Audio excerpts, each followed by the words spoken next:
There was a decision made in the late 1970s and early 1980s that changed what millions of people ate every day. It wasn't announced as an experiment. It wasn't framed as temporary. It was presented as improvement, as progress that should be adopted quickly and broadly. The shift happened in institutional settings first: school cafeterias, hospital meal programs, military bases, corporate cafeterias, places where food was prepared not by individuals making choices for themselves, but by systems making choices for thousands at once. The decision involved a fundamental change to cooking fats. For decades, institutional kitchens had used animal fats, lard, tallow, and butter. These were familiar substances with long histories of use. Then, in a relatively compressed period of time, many of these institutions switched to vegetable oils and partially hydrogenated fats. The change was driven by recommendations from health organizations and government dietary guidelines that suggested saturated fats from animal sources were a primary contributor to heart disease. The alternative being offered was positioned as scientifically sound, modern, and responsible. Most institutional food service directors didn't debate the switch. They received new guidelines and implemented them. The infrastructure was already in place for large-scale adoption. Suppliers were ready, recipes were adapted, and the transition occurred with efficiency that suggested careful coordination.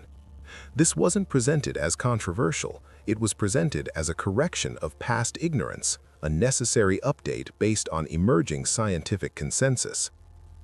What made this shift particularly significant wasn't just the change in one ingredient. It was that this change occurred simultaneously across multiple systems that fed people who didn't choose their meals individually. Children in public schools ate what was served. Patients in hospitals ate what was provided. Elderly people in care facilities ate from standardized menus. The decision to switch fats wasn't made at the dinner table.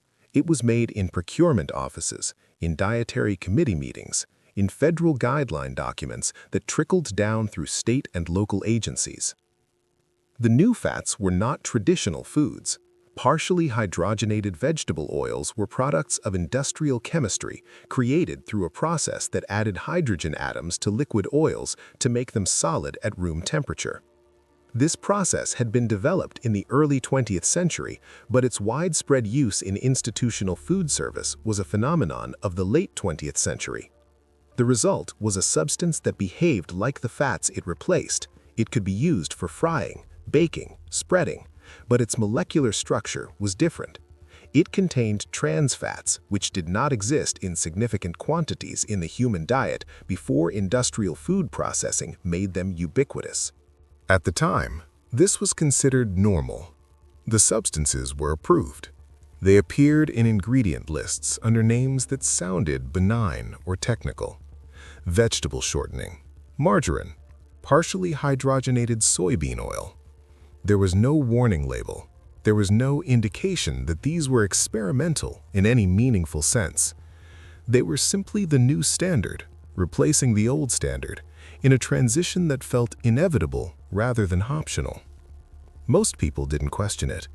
Parents sending children to school assumed the cafeteria food was safe because it came from an institution. Patients in hospitals assumed their meals were designed with health in mind. The trust wasn't misplaced in intent. The people making these decisions genuinely believed they were following the best available science.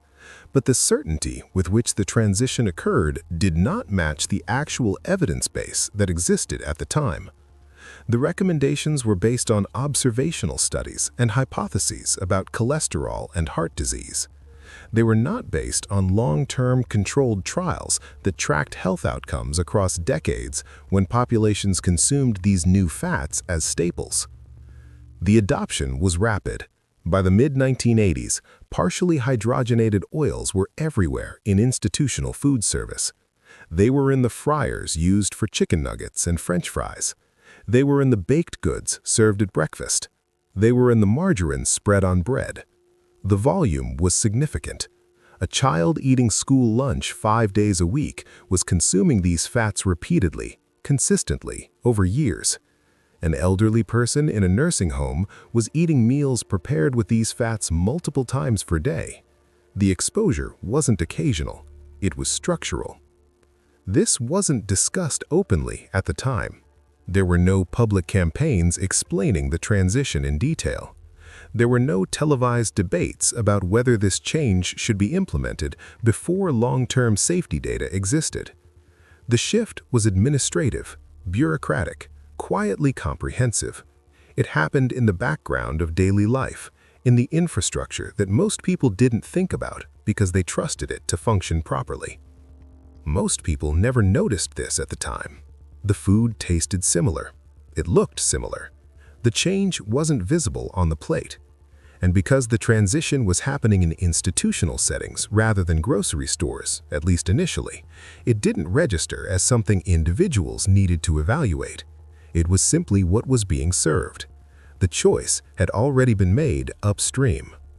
But there was something significant missing from this process. There was no large-scale testing that followed populations over time to see what happened when these new fats became dietary staples. The assumption was that replacing saturated fats with these alternatives would improve cardiovascular health. That assumption drove policy. But assumptions and evidence are not the same thing. The guidelines were based on the idea that these fats would be neutral or beneficial. They were not based on data showing what happened to human health when trans fats from partially hydrogenated oils were consumed regularly over 20 or 30 years. The real impact appeared years later. It took time for patterns to emerge in scientific literature. By the 1990s, researchers were beginning to publish studies suggesting that trans fats were not neutral. They were not even similar to the saturated fats they replaced. They appeared to be significantly worse for cardiovascular health, raising LDL cholesterol while also lowering HDL cholesterol, a combination that no natural fat produced. The evidence accumulated slowly, study by study, until it became undeniable. By the time this became clear, an entire generation had already grown up eating these fats in institutional settings. The cafeteria lunches of the 1980s and 1990s were loaded with partially hydrogenated oils. The snack cakes, the fried foods, the baked goods. They were prepared with substances that were later recognized as harmful. But during the years when exposure was highest, they were considered standard.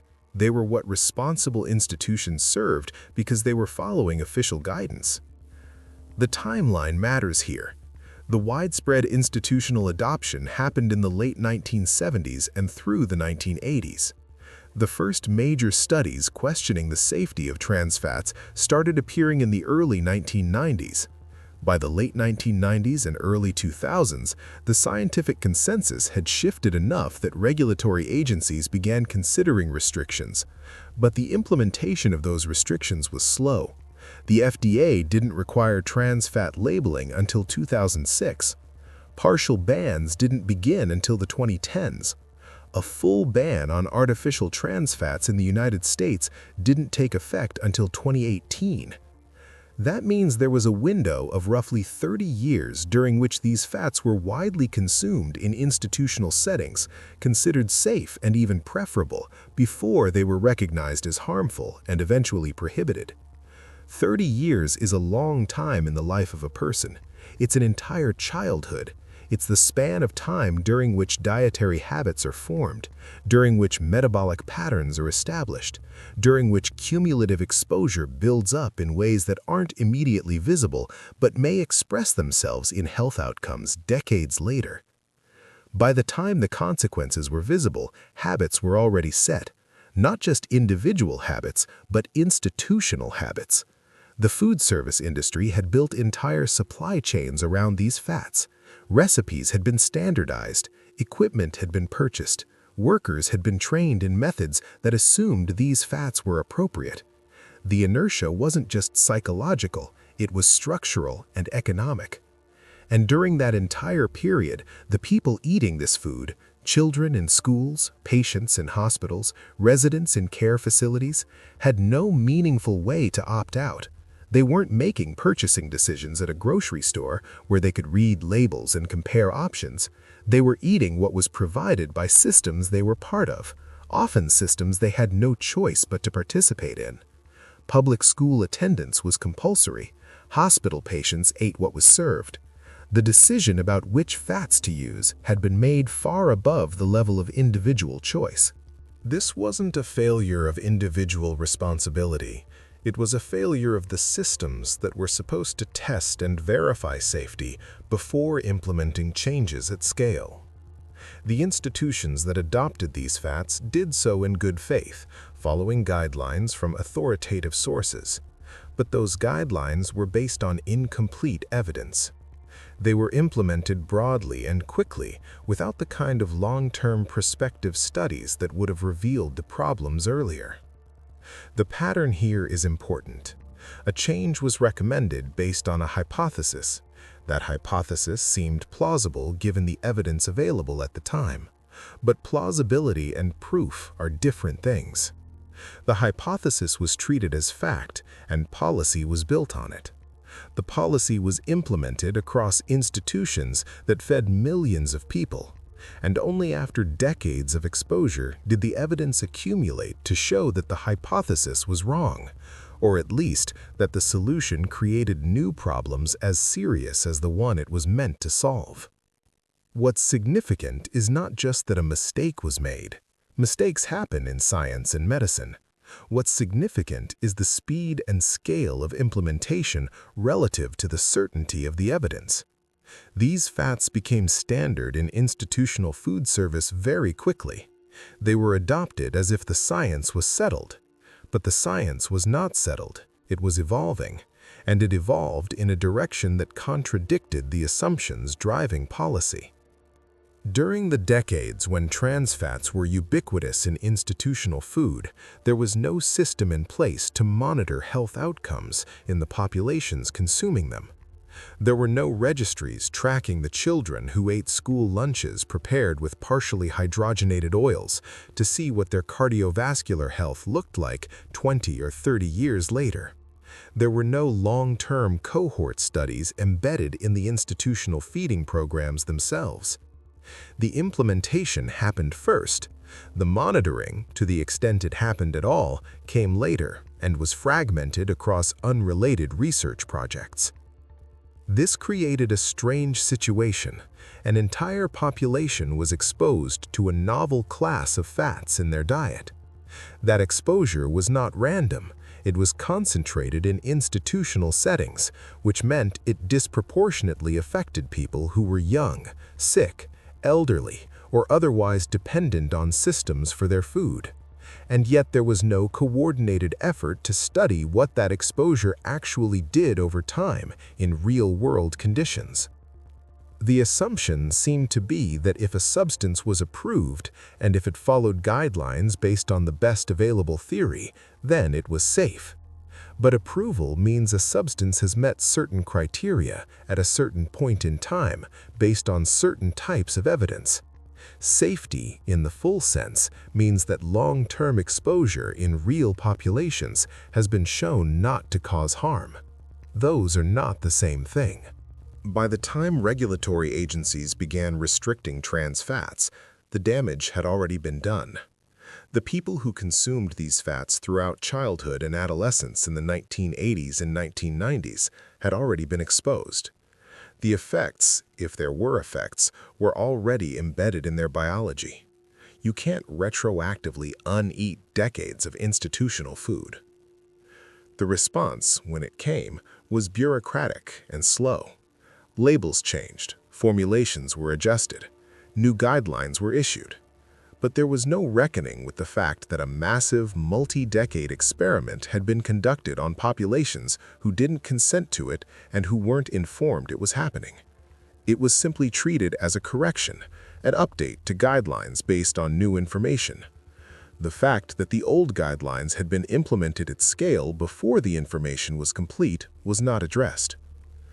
This wasn't an isolated incident. It was part of a broader pattern in the way dietary guidelines and institutional food policy functioned during this period. Changes were made based on emerging hypotheses. Those changes were implemented quickly and broadly. The populations affected were largely captive, children, patients, elderly people in care. And the verification of safety happened slowly, if at all, often only after problems became too obvious to ignore. What makes this particularly troubling is the asymmetry of risk. The people making the decisions about which fats to use in institutional kitchens were not the same people eating the food every day for years. Policymakers, guideline authors, food service administrators, they made decisions that affected others.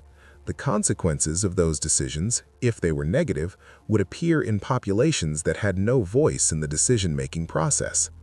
And those consequences wouldn't appear immediately. They would appear years later in the form of chronic disease patterns that are difficult to trace back to specific dietary exposures. If someone develops heart disease in their 40s, how would they know whether it was related to the trans fats they consumed in school cafeterias 25 years earlier? They wouldn't. The connection would be invisible at the individual level.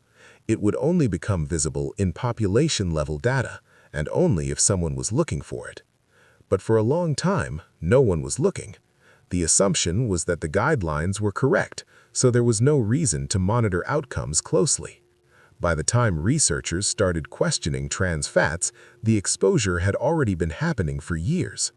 The evidence that eventually turned the consensus came not from monitoring programs embedded in institutional feeding systems, but from independent research that had to work backward, trying to identify patterns in populations that had already been exposed. This raises a fundamental question about how policy should work when it involves changing what entire populations consume.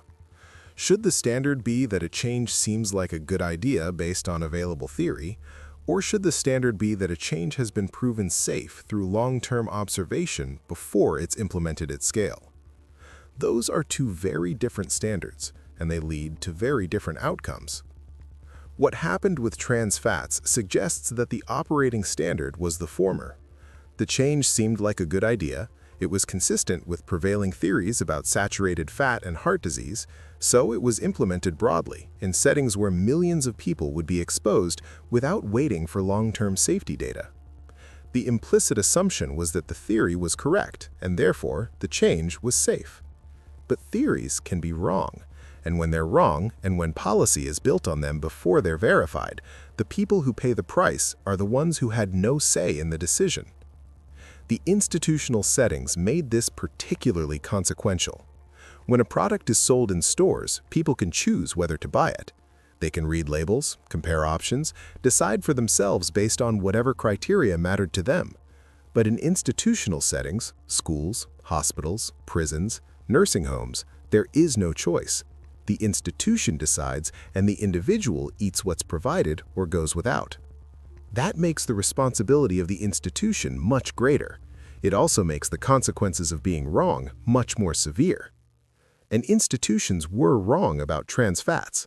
Not maliciously, not recklessly in the sense of ignoring obvious warning signs, but wrong in the sense that they implemented a change at scale based on incomplete evidence, and that change turned out to cause harm.